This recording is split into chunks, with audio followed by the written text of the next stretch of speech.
হ্যাঁ, এই তোমার জন্য ঈদের মার্কেট করবো না তো কার জন্য করবো? তোমার জন্য এইবার প্রায় 1.5 লাখ টাকা বাজেট করছি। হ্যাঁ হ্যাঁ, সমস্যা নেই, সময় নাও। আসসালামু আলাইকুম। ছুটি যাবে নিশ্চয়ই, বেজাইলিয়া হুজুর। সভাপতি সাহেব, যে এই হুজুর কিছু বলবেন? হ্যাঁ ভালো আছেন স্যার? আমি আপনার সাথে তো কিছু কথা ছিল। এই সময় কি কথা বলবেন তা তোমার জানা কথা, কিন্তু হুজুর সমস্যাটা হয়েছে কি বুঝছেন, মসজিদ তো এটা ইবাদতের জায়গা, এখানে তো ইবাদত বন্ধ রাখা যাবে না। দুনিয়া সব বন্ধ হয়ে যেতে পারে, কিন্তু ইবাদত কিন্তু চালু রাখতে হবে। কারণ 5 ওয়াক্ত নামাজ পড়া কি ফরজ, ফরজ তো আর করা যাবে না। আপনি যদি ঈদে বাড়ি চলে যান, আমাদের পাড়ায় এমন একটা মানুষ নাই যে সহি শুদ্ধভাবে কোরআন তেলাওয়াত করতে পারে। আপনি যদি চলে যান বাড়িতে, একেবারে জাগাই মারা। আবার ঈদের তো খালি পুরা গ্রামের মানুষজন আসে, আপনার যে সুন্দর তেলাওয়াত একটু শুনাইতে হবে না? সবাই দূর দূরান্তে থাকে।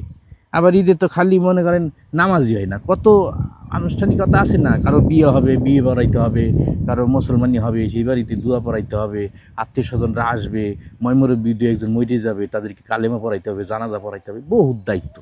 আপনি ওই ঈদটা যাক, তারপরে আপনার আমি 3 দিন ছুটি দিব। সভাপতি সাহেব, এটা কোনো কথা বললেন?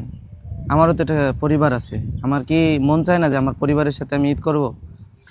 মন তো সবারই আছে, তারপরেও আপনারাই তো বয়ানে বলেন কুরবানি কুরবানি কুরবানি করতে হবে, আল্লাহর জন্য অনেক কিছু ত্যাগ করতে হবে। আপনারাই যদি না পারেন, আমরা কোথায় যাবো বলেন? আপনি একটু কষ্ট করেন। হ্যাঁ, এই রোজার ঈদ তো আর তেমন কিছু না যে বাড়ি গরু জবাই দিবি, এত ঝামেলা তো নাই। ওই সেমাই পায়েস তো আমার বাসাতে আপনাদের পাঠাই দিব না সকালবেলা। আপনি আপনি মন খারাপ করেন না। আর আমাকে এলাকার পোলাপান তো আছে, ওদের সঙ্গে একটু আড্ডা দিন, বিকেলে মনটা ভালো হয়ে যাবে। ঠিক আছে হুজুর? হ্যাঁ, ঠিক আছে, আপনি মসজিদে যান, আমি সেমাই পায়েস পাঠাই দিব। আর আজ ভুলে যা রে দোস্ত দুশ্মন হাত মিলাও হাতে, আজ ভুলে যা রে দোস্ত দুশ্মন হাত মিলাও হাতে, তোর প্রেম দিয়ে কর বিশ্ব নিক্ষেপ।